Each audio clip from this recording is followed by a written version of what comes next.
Hello and welcome to the Wake Up Podcast by Veeam, the global leader in data resilience. My name is Caroline Wong, and today I'm joined by Robert Wood.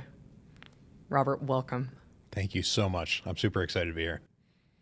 Today we get to talk about some of your time being CISO of CMS. Robert, let's start out. What does CMS stand for?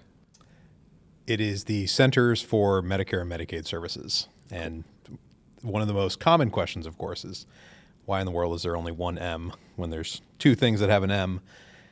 Government acronyms don't have to make sense, but that's what that is. What was it like to be the CISO there?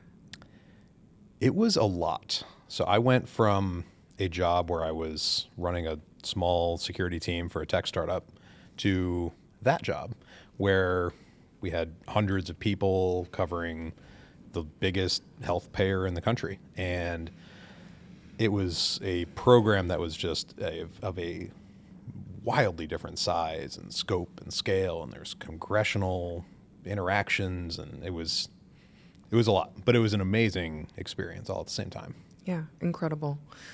From my perspective, having only worked in the private sector, how the public sector operates when it comes to cybersecurity is really fascinating to me. And one of the things that I'd love to hear your perspective on is, what about supply chain security in a role like that? How much of a dependency did you have on various third parties? Tons.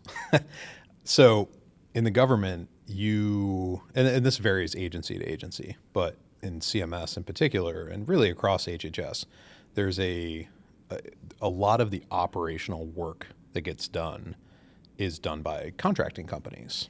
So the government shuts down and you don't have access to your team. And so in a private sector organization, you might deal with the occasional services vendor, but most of your supply chain is made up of products and tools and stuff like that.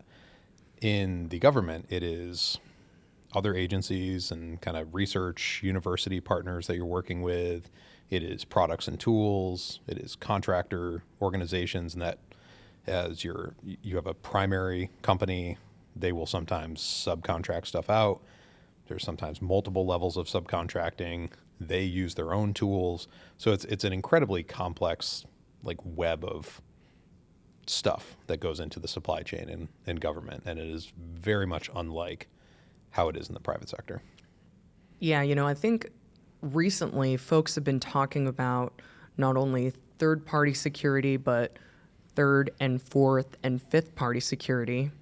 When I think broadly about your typical private sector InfoSec team, yep. Maybe 75% of the folks are on staff and 25% are contractor, something like that.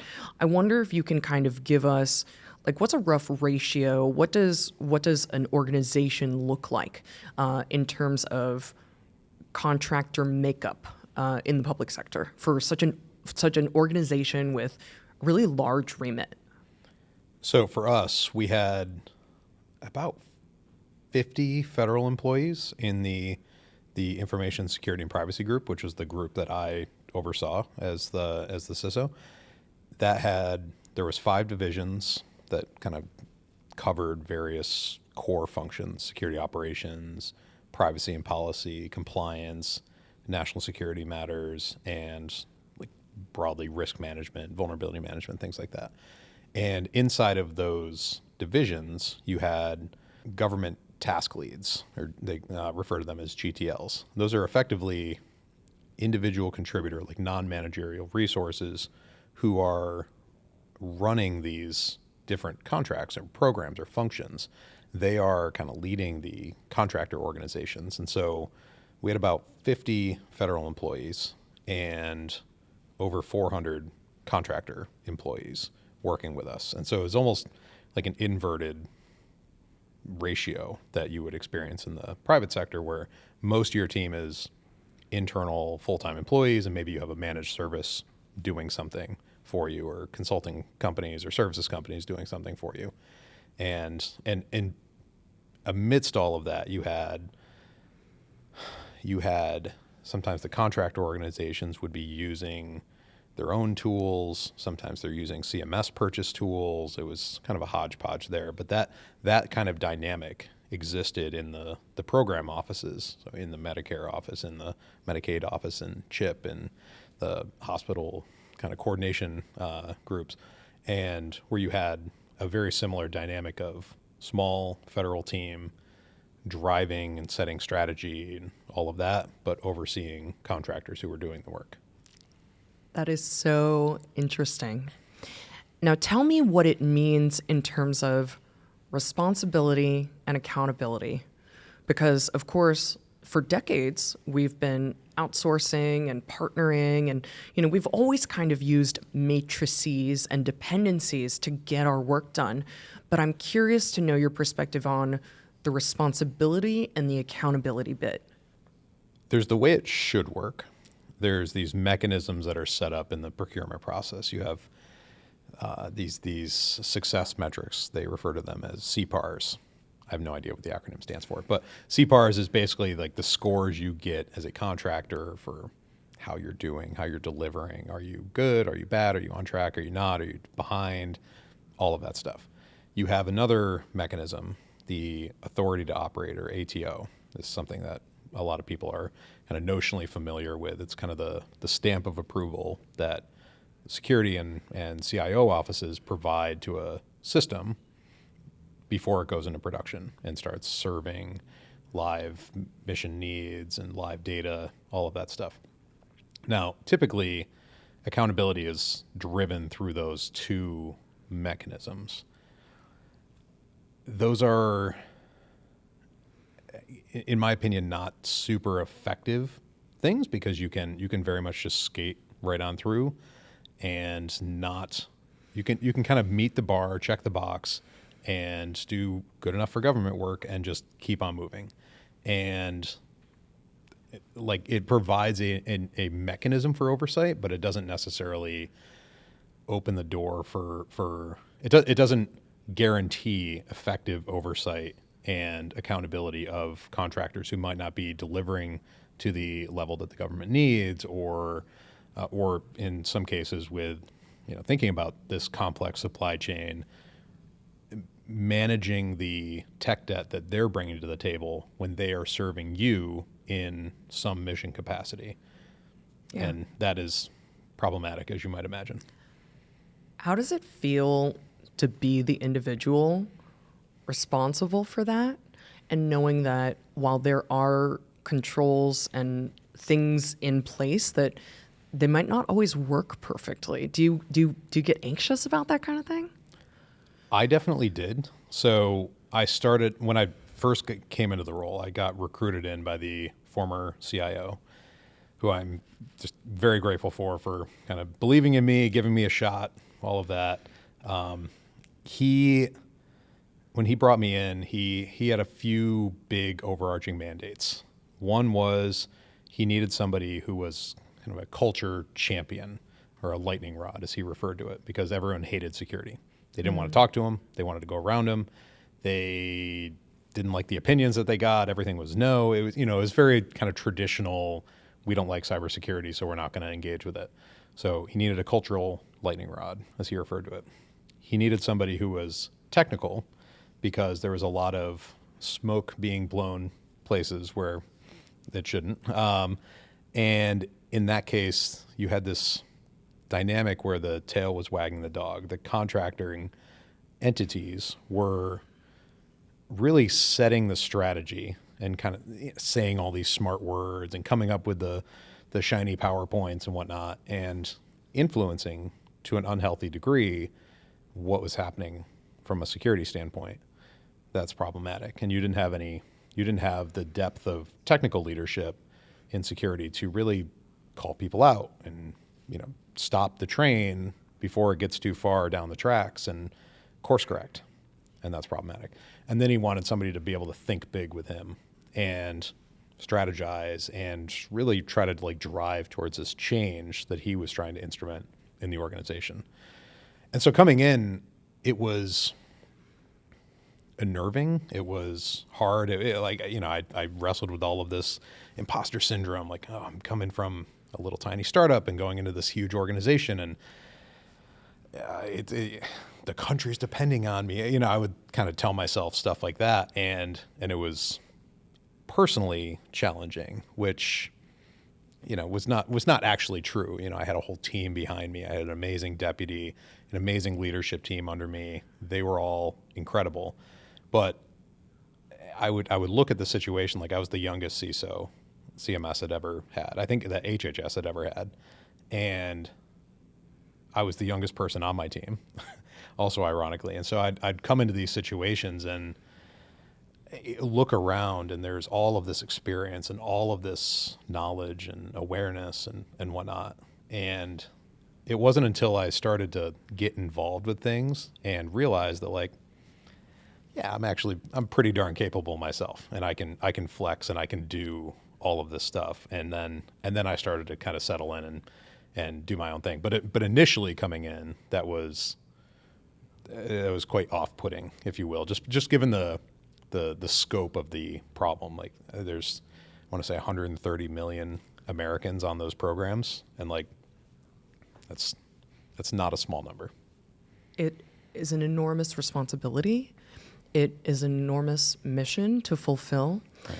And you have a lot of dependencies.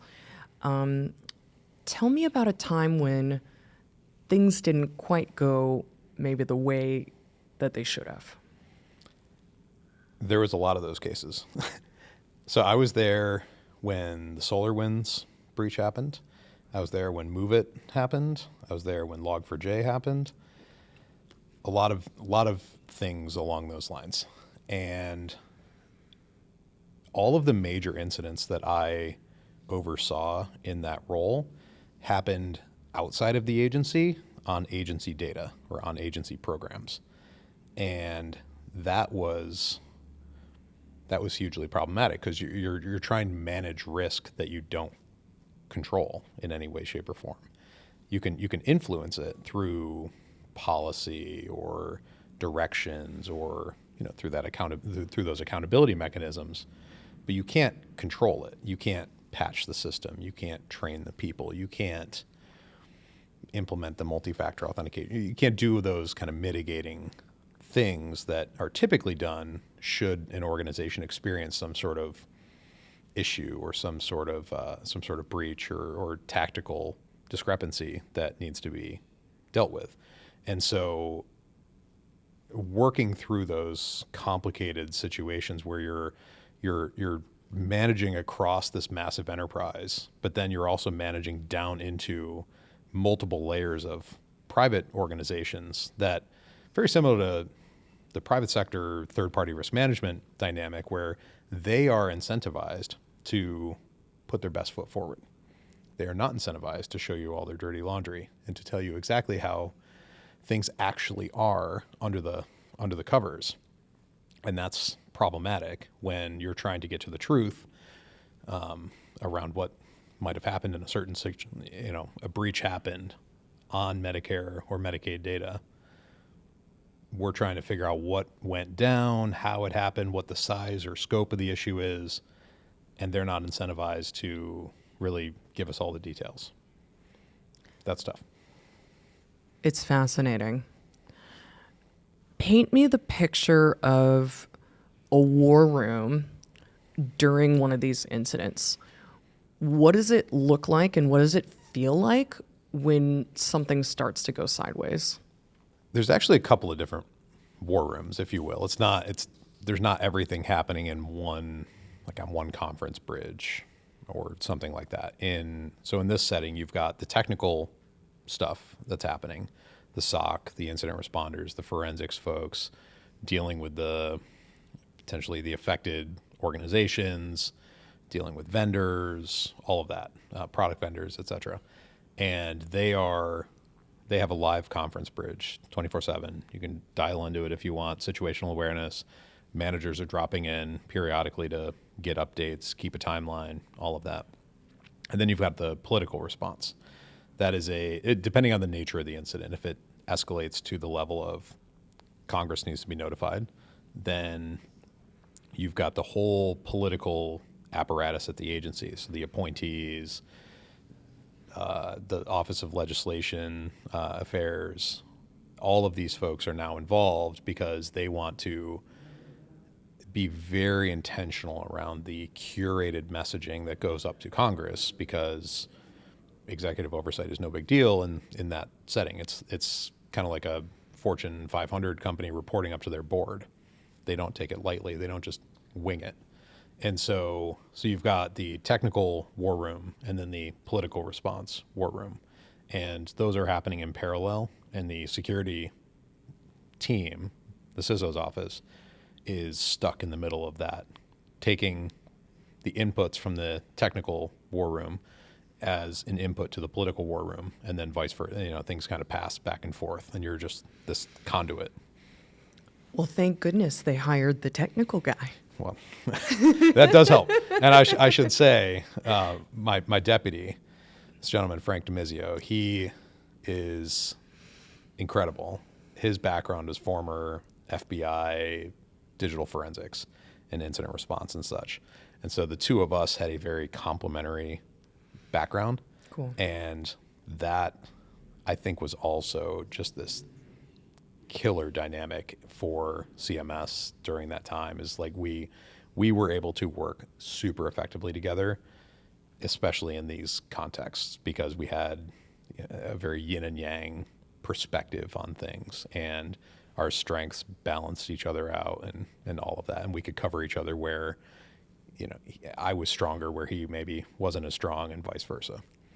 Tell me about some of the kind of challenges that are inherent to this type of model.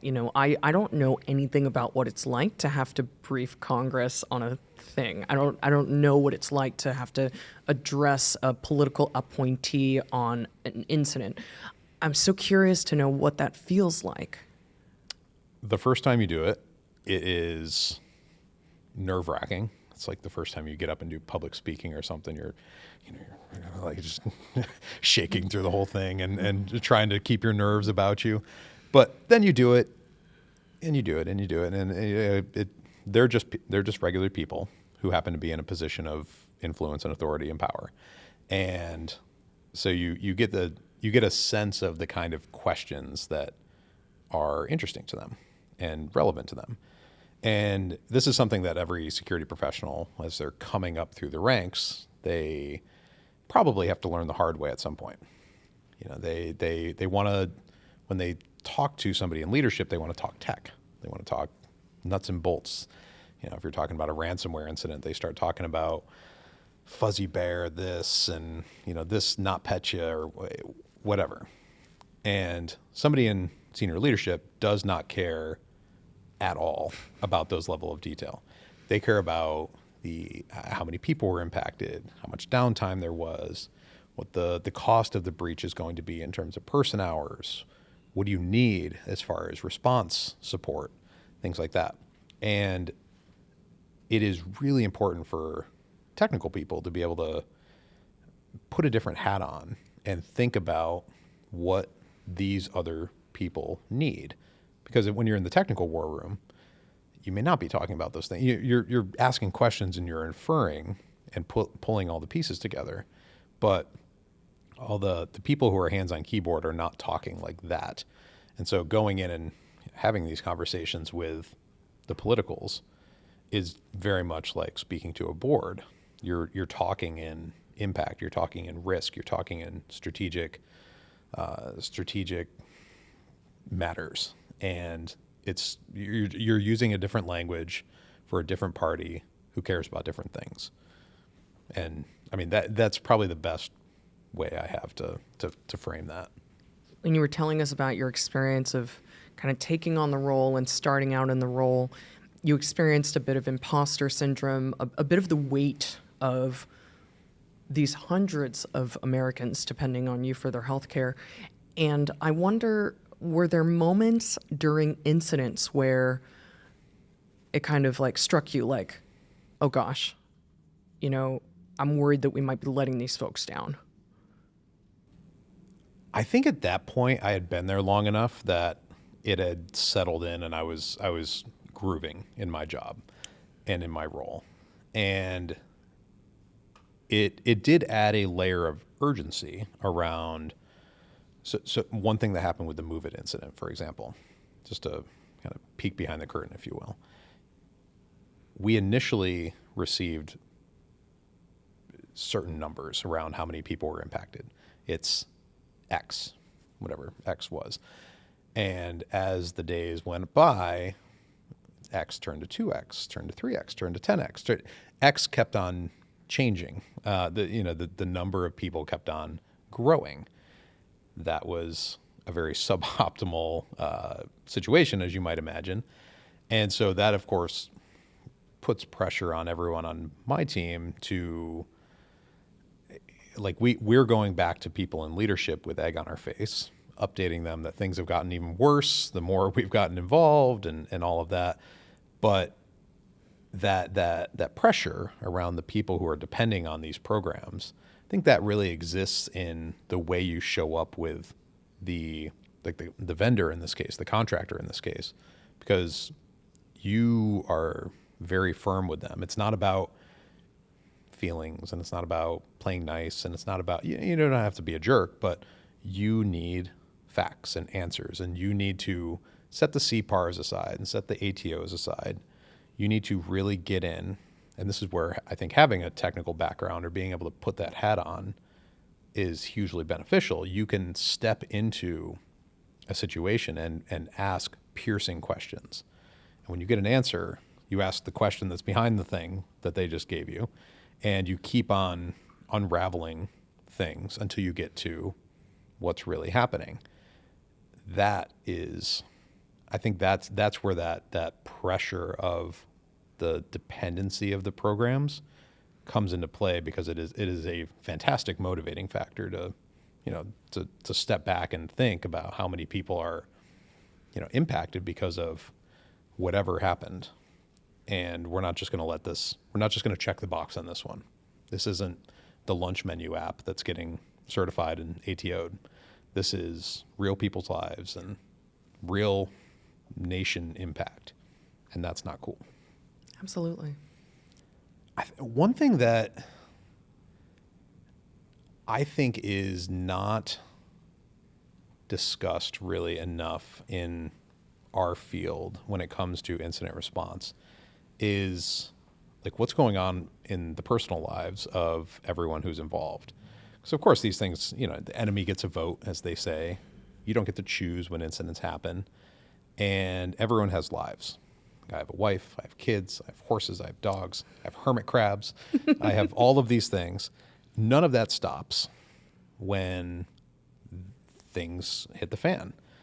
They still need to go to school, they need to get fed, groceries need to get bought, dinners need to get cooked, bedtimes need to happen. All the things need to keep on going. And that same condition exists for everyone who's working on these teams. And the amount of personal pressure that goes into like maintaining your normal life amidst some of these incidents, which can stretch on days, weeks, long enough, can be really hard and really challenging for the individual. And for somebody in leadership who's managing their team, you can't just expect your team to just pedal to the metal, nose to the grindstone, whatever, for weeks on end. You have to start thinking about, like, if they're pulling all-nighters and expected to be there during the day, you have to start thinking about how to give them some kind of relief and how to make sure that they're going to be functional as a human and as a supportive team member with you, as well as how to get the job done. And so you have to start balancing those things. And that is like an extra mental burden that comes into this, that, of course you need to deal with the incident, and that needs to all just happen. But there's all of these other interpersonal dynamics that are very real, because, sometimes somebody might have a spouse or a partner that can take over with the kids, or they may not have these responsibilities. But that's not always the case. And if somebody might get sick, anything could happen. And you need to be able to manage through all of that. And it's not just a given that everyone's just going to be able to drop everything and run at 100 miles an hour for 4 weeks straight. Yeah. So I really hear you taking on the weight of that as a leader as well. you have to. Right? The well-being of your team members and all the dependencies, frankly, that exist in their personal lives in addition to their professional lives. Yeah. I mean, and for yourself, because you're being pressured to provide all these answers, because your team is probably not the one who's doing the leadership reporting. You know, they're providing you information, and then you're relaying this. And so you're getting pressured from top down, and then you're having to manage from your position to the rest of your team. And I mean, and so you have to make sure that you don't run yourself ragged and show up and absolutely bungle things at the same time, because like that is a very real threat. Yeah. It's I've with people who are expecting new kids, I oftentimes will lament with them that there's a lot of health conditions that take a long time to manifest. You know, it takes years or months to get fat, to give yourself lung cancer from smoking or whatever. It takes 1 or 2 days to get sleep deprived, and then you are shot for as long as it takes to get caught up. And you pull a couple of all-nighters dealing with an incident, and you are going to be not that effective. You know, you can only drink so much coffee and get back some sort of level-headedness. And so you need to also be taking care of yourself as well as taking care of your team amidst all of that, because if you don't, you're not going to make as good of decisions. You're not going to communicate clearly. You're not going to be as level-headed. You're going to be short-fused.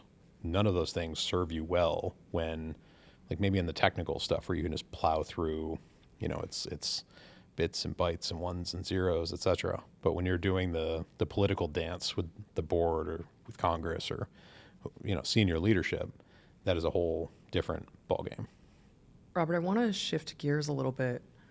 I'd love to hear about your expectations for the contractor organizations that you worked with and for your vendors. I think this is one of those things that is a little situationally dependent, or maybe personality dependent. So being a technical security person and coming from a very technical background, I had high expectations for the individuals who were serving not only my group, but the agency as a whole. My expectation was that if you were going to be handling anything inside of your environment, your boundary, if you will, then you should be really exhibiting security levels, security controls that were commensurate with what it is you were doing, the data that you were handling. You know, $100 lock for a $100 asset sort of thing. And in many cases, that just wasn't really the case. You had organizations that invested so much in delivery, and this is kind of the nature of government contracting, unfortunately, is contract comes in, almost all of because it's lower margin work than private sector, so almost all the money goes back into hiring people, basically staffing these contracts and putting people in place to deliver on the work. There's not really a whole lot of money left over, profit left over. I mean, in some cases there are, but there's not a whole lot, and this is not the core emphasis of building an environment, a corporate IT, corporate security environment to support some of the things that end up happening in those environments.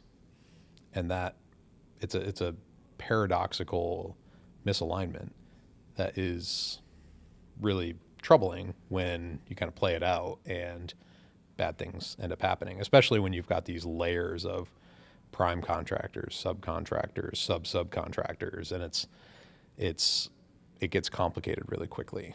And when there's nobody that can tell you, you know, what versions of Log4j are running in these tools, or are you using the vulnerable MOVEit versions or whatever?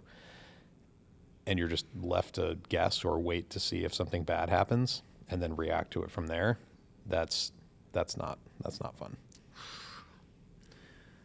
That does not sound like fun. No. I could think of a few more things that would be fun. Does it feel frustrating? Is it aggravating to be in a position of responsibility, to have these partners, and to kind of not being able to get access to the information that you need to do what you got to do? What does that feel like in the moment? Frustrating is a good word for it. It's frustrating, but at the same time, it's understandable when you think about the dynamic that exists with money being allocated for delivery. Same kind of thing happens in consulting organizations or like services companies. Unlike a product company where they're building this setup internally, deploying this product internally in a cloud environment and whatnot, everything is hardened and your people are coming to you, data is coming to you, and you are providing assurance around what it is you're building. It's just a different dynamic. And I think this is one of those complexities that emerges when you think about how dependent the government is on not only product companies, but services organizations, government contractors, and the layers of them that exist. And that's just, I don't know that there's a great way to escape it. One of the things that we ended up doing is we kind of building on the Executive Order 14028. I know you know exactly which one that is, of course. So this was the Joe Biden, it came out under the Biden administration. It was the big Zero Trust Executive Order. A couple of things that were in that were less advertised or less popular, if you will, in terms of security marketing attention, were things like the SBOM mandate that was requiring that organizations that were selling stuff into the government were able to provide some level of software supply chain transparency in the form of an SBOM, a software bill of materials. And at the time, there was really not any good tooling, or it was still in its infancy in terms of collecting, aggregating that data and then doing anything with it. And there was a lot of complaining and griping amongst the industry around, what are people doing with these things? Why are we going to do all this work when you're not going to do anything with it? Which is a valid concern. However, having that information handy allows you to go in and query around incidents such as the big CVE, yes, like MOVEit, for example. 0 day happens. Are you using this vulnerable thing?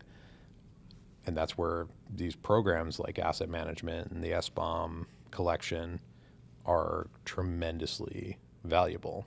And so one of the big initiatives that we had spun up was this security data lake. So we built this whole infrastructure around Snowflake and really tried to shift away from the telemetry focused data capture that is normal. I mean, security, you talk security data, it's almost always logs, right? Like server logs, application logs, WAF logs, it's telemetry, time series data, et cetera. And we were really trying to expand our aperture to collect other types of more business intelligence type of data that we could correlate alongside of logs in Snowflake as a means of bringing a technical layer to that accountability discussion. So we could collect data passively in times of no incident, and when times of incident occurred, we could turn to the data and let the data speak for itself, and then work with the contracting organizations accordingly as needed, depending on what the data told us. That is so cool.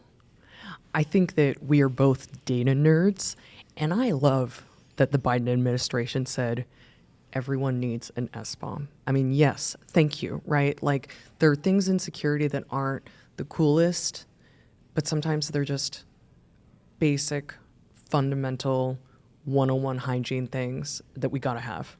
That Yeah. is really cool. Yeah. Well, and it's, and like I said, I know I'm kind of playing both sides of the coin here, but I can definitely see the contention amongst the security community because they have to jump through a lot of hoops as well. The SOC 2 reports and the vendor questionnaires and all of that stuff, and throwing an SBOM in there as one more thing that is a check the box exercise, or so it feels, is pedantic and it's annoying and it slows the deals and it just adds friction to everything.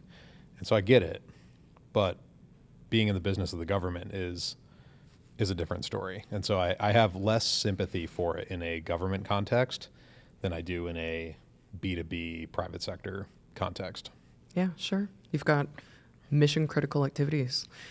Robert, are there any other thoughts that you'd like to share with us with regards to expectations, accountability, responsibility? One of the things that I think is really key and that is undervalued in this accountability discussion is so compliance gets a bad name in security.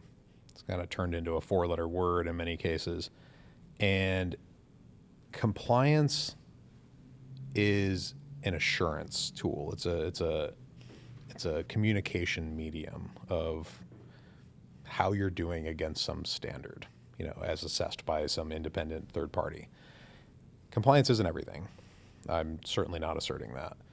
But I think if more companies, really organizations more broadly, more organizations looked at the spirit of compliance and what it is intended to be and to do, and took it seriously and really invested in high quality assurance and evidence and storytelling and all of that, then we could move the needle when it comes to one organization demonstrating assurance to another organization that when they're gonna partner. The other thing is, I think when these transactions occur, one organization, like let's say CMS in this case, procures services or products from another organization, there's assumptions that end up getting made around what they're going to do, what's going to be provided, how things are going to work. And I think that's fine and dandy on some level. However, I think it's also important that the purchasing organization really take stock of the things that they control and adapt their operational cadence and some of the things that they're doing operationally to incorporate that vendor. So a good example of this is tabletop exercises that center on and incorporate. You don't have to invite the people from the supplier, but having the exercises focused on supplier related incidents, really important, because that's something that you control, and you can think through your incident response playbook and how you're gonna show up and coordinate, how you're gonna collect data, how all of that is gonna work when other organizations are involved, instead of just making an assumption that our normal playbook is gonna work. You need to take accountability of the things that you're doing, your own activities, security activities, configuration checks and SSO adherence, and the things that you are controlling as an enterprise, and just factor your suppliers into it. And I think you will end up getting security benefit for your organization as a result of that work, instead of just leaving it to the assumptions where things can fall through the cracks. And I think that's a really slippery slope that I see oftentimes in the private sector setup, where purchasing organization goes to supplier, sends out questionnaire, supplier wants to put their best foot forward, sends their best effort, articulation of their controls and their security posture and their answers and all of that stuff. And then there's just all of these assumptions that get made after the approvals happen around how security is really going to work, both on the day-to-day basis as well as in times of crisis. And the real gnarly stuff happens at the edges. It happens at the handoffs. It happens when one team connects to another team or one organization connects to another organization. And if you don't do that hard work of changing your operations and adapting to fold those other players in, then I think you're setting yourself up for a hard time when things get hard. Robert, we've talked about some of the challenges of not only managing the technicalities of an incident, but also the emotional challenges that accompany it. What advice do you have for security leadership in order to take really good care of themselves and their teams? I think a big part of that is having a good, healthy work-life balance. I know that's a little bit of a cliche term or idea, especially working in security where everyone is so just involved and engaged and whatnot, but you need to be able to step away from the job at a certain point. Because if you don't, it's just going to eat you alive and spit you out afterwards. And especially in an incident, things are crazy. You're working extended hours. You're probably working weekends. You're probably missing dinners. You're probably missing sports games, whatever. You're missing things. You need to still be able to pause and be able to communicate with your team that you're going to pause and communicate to them that they should be able to pause when the time is right and recover and show up whenever they show back up for the next shift, refreshed and ready to engage. Now, there's always a little bit of fudge and flex in that because sometimes you need to just be present for an extended period of time. But you can't just be on the clock 24/7 during the whole thing, and they can't do that either. And if you start to set that expectation as a leader, your team is going to burn out really quick, and having no team at all because they just dropped on you or threw their hands up and walked away or whatever, or just got frustrated, and maybe you make it through this incident, but they're done after that, that's not great. And so I think being able to set boundaries in advance of an incident, just generally speaking, you have these boundaries, you have you're going to be able to step away. You're going to be able to not respond at 11:30 at night when somebody sends you a Slack or a Teams message or whatever. That, I think, is a really, really good thing.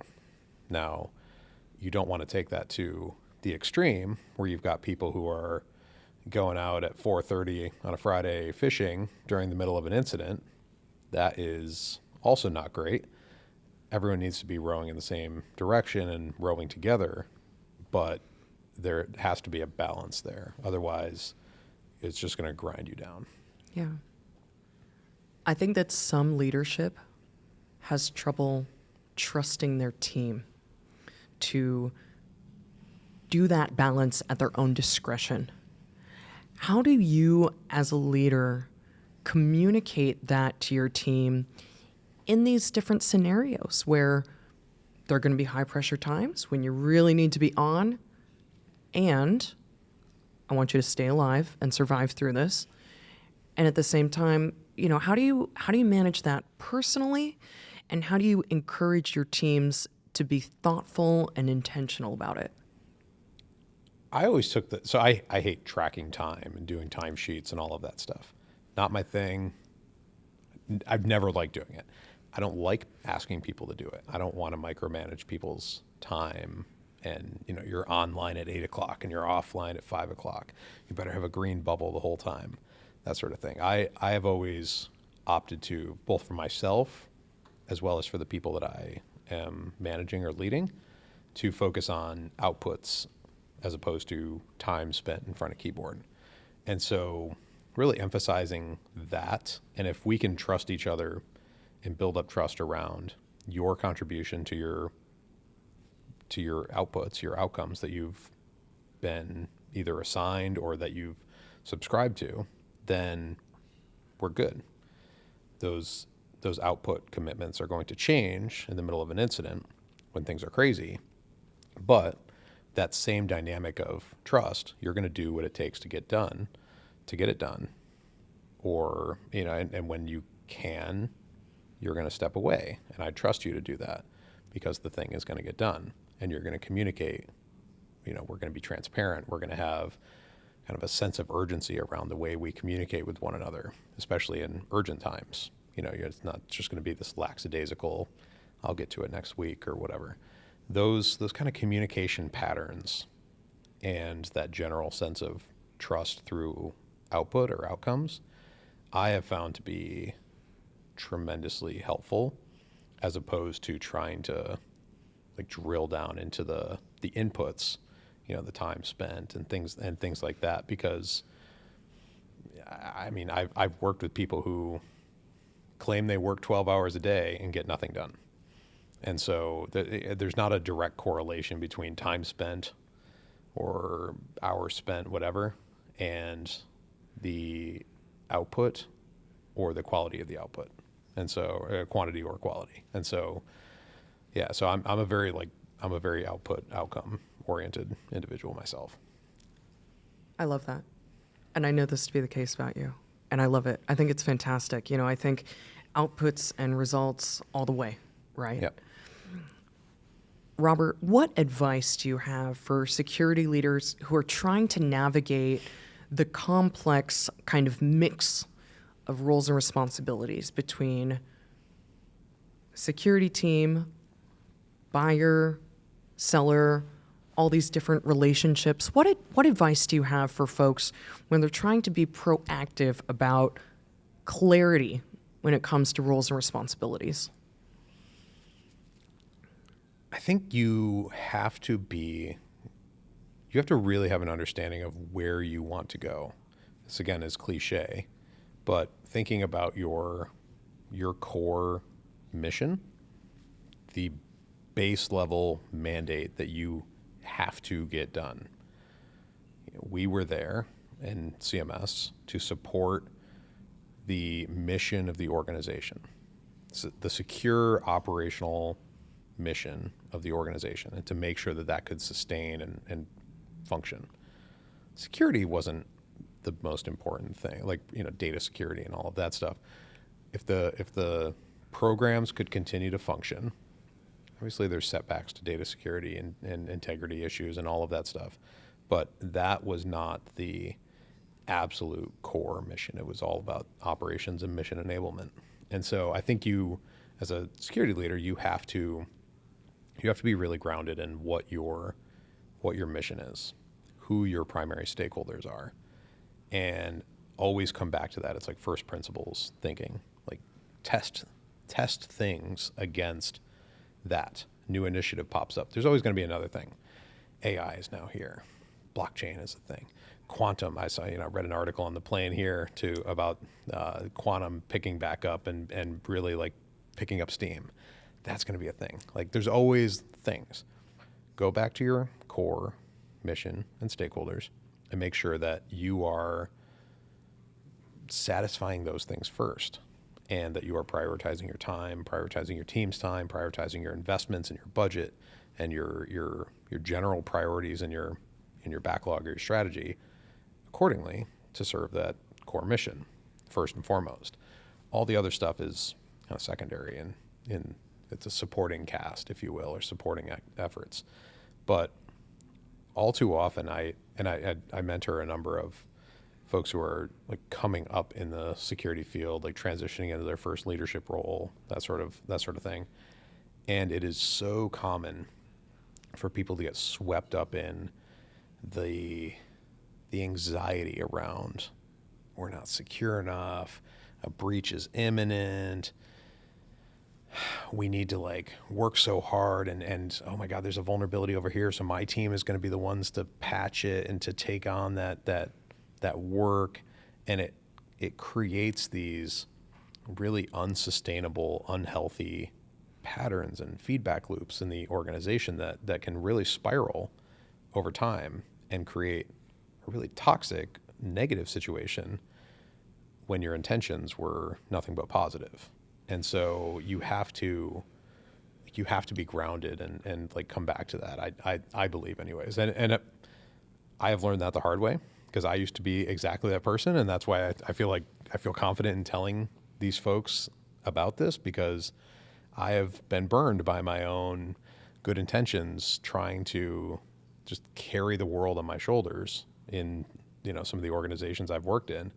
And eventually it will just bury you. And then you're no good to anyone. Mission first. I love it. And Robert, if you could go back and talk to your professional self, say 15 years ago, what advice would you give that young man? There are so many directions I could take that. I think I would really focus. So around that time, I was very deep into red teaming and offensive security work, and I was in my head about all of that. And I was that person who exacerbated the technical risk and the technical impact of everything. And I would really be encouraging myself to be thinking about how the organizations that I was serving, I was consulting at that time, how they worked, what was important to them, what really mattered from an asset standpoint, from a strategy standpoint, what was important to the stakeholders I was working with, or to their bosses, or to their bosses' bosses, stuff like that. That kind of contextualization goes a long way. And if you practice it, so my wife she's a former actress. And in addition to just being awesome, she has grilled me countless times when I've gone in and done any kind of public speaking or even some of these congressional things that we spoke about earlier.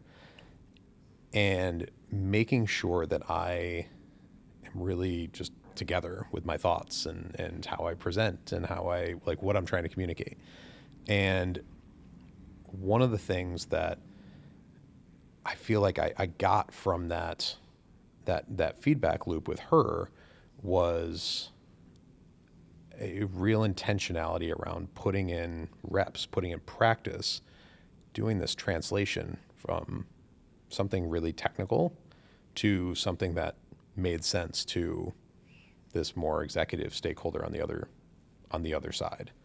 Like one of the earliest examples I had of this, I was at Cigital and I was running a red team, and I was my whole team had something else going on. They were busy with something, and I was left after we had achieved our goal and done caused all of this stuff to go haywire for this customer. It's a big bank, and I was left on the phone as a lowly associate with this executive stakeholder who is now a friend of mine, and is we remain close to this day, and I've learned a lot from him.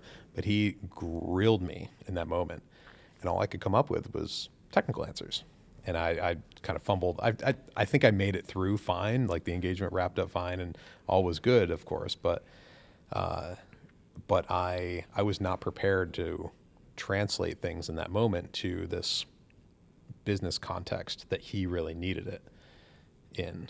And so learning that skill early on and actually practicing it, not just, conceptualizing it and realizing that it's important, but practicing it.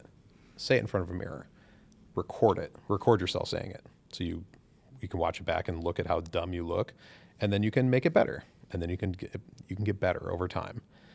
That goes so far when somebody is trying to advocate for more budget, try to grow their team, try to prioritize this big new initiative that they want to do.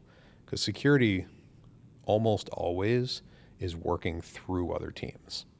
And so most of the job, you have to be able to negotiate and build coalitions and work with other people and collaborate to get things done effectively.